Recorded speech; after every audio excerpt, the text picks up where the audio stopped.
বন্ধুরা, আজকে আমি বানাবো বাঁধাকপির পরোটা। তার জন্য আমি প্রথমে বাঁধাকপিটাকে ভালো করে ঝুরি করে কেটে ধুয়ে নিয়ে জল ঝরিয়ে নেব।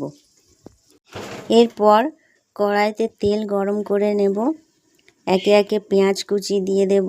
পেঁয়াজটা একটু লাল হয়ে গেলে হলুদের গুঁড়ো, পরিমাণ মতো নুন ও লঙ্কার গুঁড়ো দিয়ে ভালো করে মিশিয়ে নেব।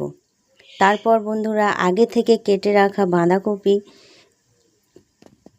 দিয়ে ভালো করে ভেজে নিয়ে ওপর থেকে ধনেপাতা ছড়িয়ে দিলেই বন্ধুরা তৈরি হয়ে যাবে বাঁধাকপির পুর। চলো বন্ধুরা, এবার আমি ডোটা তৈরি করে নিই। তার জন্য আমি নিয়েছি 250 গ্রাম ময়দা। তোমরা তোমাদের পরিমাণ মতো নিয়ে নিতে পারো। ময়দাটা মাখার সময় কিছুটা পরিমাণে জোয়ান নিয়েছি, নুন নিয়েছি আর অল্প একটু সাদা তেল দিয়ে ভালো করে ডোটা বানিয়ে নিলাম।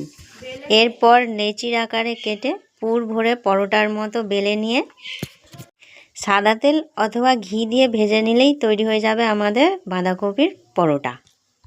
বন্ধুরা, তোমরা যে কোনো শেপের পরোটা বানাতে পারো, গোল বা চৌকো।